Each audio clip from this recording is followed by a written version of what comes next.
Assalamualaikum warahmatullahi wabarakatuh. Salam, Om Swastiastu, Namo Buddhaya, dan salam kebajikan. Kami dari kelas BE1A ingin mempresentasikan hasil dari penelitian kelompok kami dalam matkul PCBE yang berjudul Aspek Lingkungan yang Dipengaruhi oleh Energi, Tantangan Pengelolaan Baterai Limbah Kendaraan Listrik, dan Tinjauan Dampak Lingkungan dan Solusi Berkelanjutan. Sebelum ke tahap selanjutnya, izinkan kami memperkenalkan diri. Nama saya Adam Farlizi dengan NIM 1013225001. Saya Nasir Furkan Utama dengan NIM 1013251101. Saya Livia Renalo dengan NIM 1013252116. Saya Zaki Izzetibri dengan NIM 10132521. Seperti yang kita ketahui, lonjakan minat terhadap kendaraan listrik (EV) bukan cuma tren, tapi langkah nyata beralih ke energi bersih demi mengurangi polusi. Namun, di sisi lain, EV memiliki tantangan besar. Usia baterai lithium ion yang terbatas serta ancaman kerusakan lingkungan jika limbahnya tidak dikelola secara benar. Realita di lapangan menunjukkan semakin banyak mobil listrik mengaspal, semakin tinggi pula tumpukan limbah baterai. Padahal infrastruktur dan aturan daur ulang masih sangat mentah. Oleh karena itu, kita tidak boleh terlena dengan emisi rendah tanpa memikirkan solusi nyata bagi limbahnya. Dalam konteks global, di sini Cina dipilih sebagai fokus kami pada kajian ini karena merupakan negara dengan adopsi EV terbesar sekaligus penghasil limbah baterai skala besar. Dengan menelaah Cina, penelitian ini diharapkan mampu memberikan gambaran nyata mengenai kompleksitas transisi menuju transportasi hijau yang benar-benar berkelanjutan. Selanjutnya, di sini kami mempunyai 3 rumusan masalah. Untuk rumusan masalah yang pertama, apa saja tantangan dalam pengelolaan limbah baterai kendaraan listrik? Yang kedua, bagaimana dampak lingkungan yang ditimbulkan oleh limbah baterai kendaraan listrik? Yang ketiga, apa solusi berkelanjutan yang dapat dilakukan untuk mengatasi limbah baterai kendaraan listrik? Selanjutnya, ada tujuan. Di sini kami juga mempunyai 3 tujuan. Untuk tujuan yang pertama yaitu untuk mengetahui apa saja tantangan pengelolaan limbah baterai kendaraan listrik.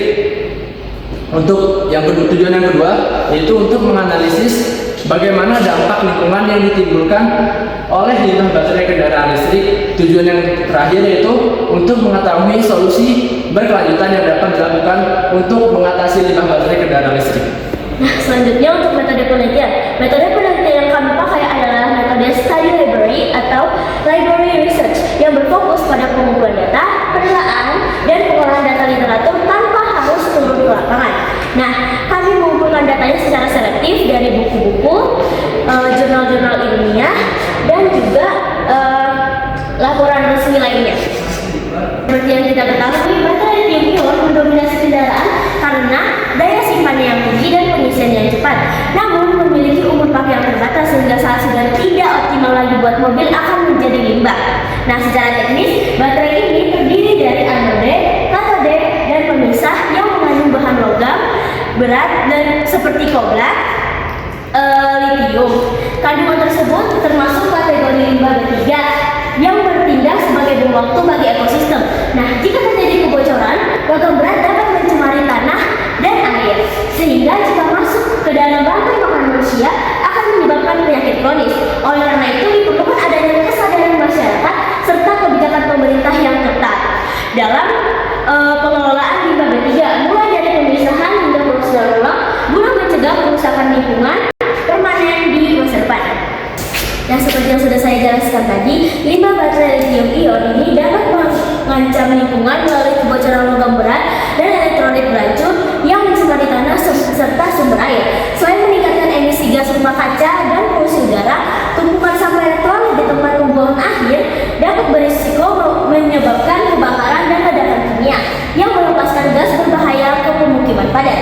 Nah, di Tiongkok, tantangan ini semakin kompleks karena lonjakan penggunaan baterai dan volume limbah yang menciptakan tekanan luar biasa pada ekosistem lokal dan resiko akumulasi thermal di pusat pergumulan kota.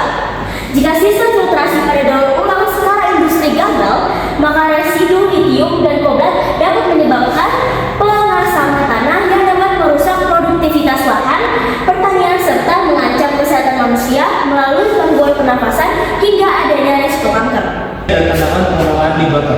Pertumbuhan pesat kendaraan listrik menciptakan tantangan besar terkait bahaya kerusakan listrik dan potensi kebakaran ini dari baterai bekas yang ditumpuk sembarangan. Dan hambatan utama saat ini adalah kurangnya standarisasi desain di seluruh industri otomotif kendaraan listrik, yang dimana perbedaan format sel dan komposisi kimia yang menyulitkan proses daur ulang yang efisien. Meskipun limbah ini merupakan kembang sekunder yang merupakan strategis bagi material kritis seperti lithium dan kobat, proses pembongkaran manual masih menjadi standar yang lambat, manual dan mahal serta bahaya.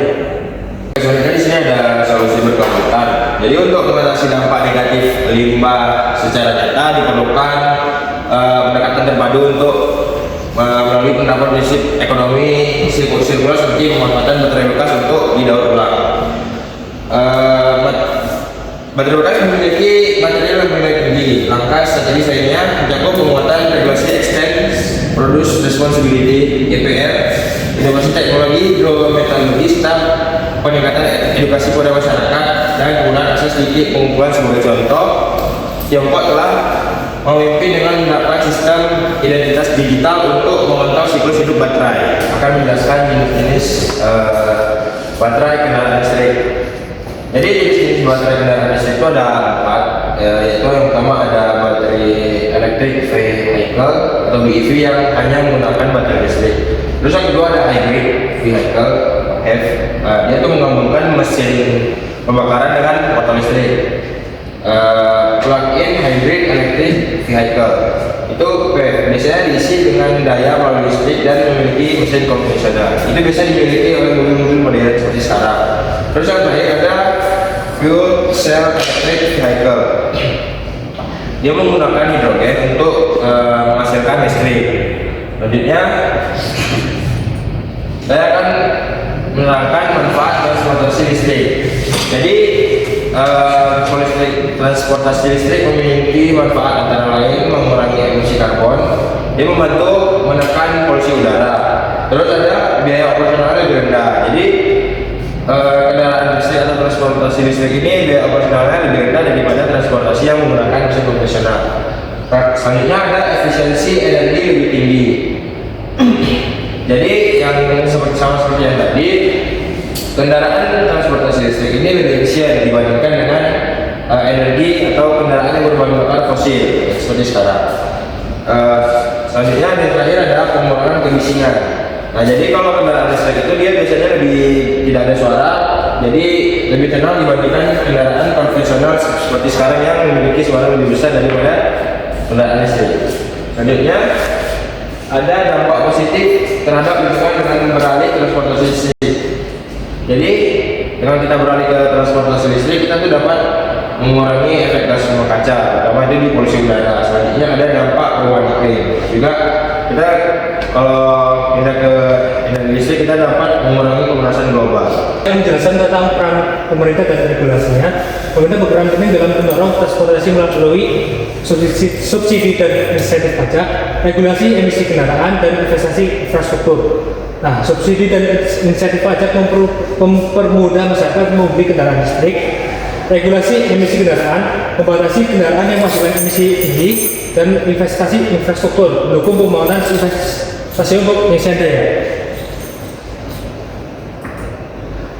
Kesimpulan, penelitian menunjukkan bahwa tantangan utama pengelolaan limbah baterai terletak pada keterbatasan infrastruktur, regulasi yang belum optimal, serta desain baterai yang kompleks.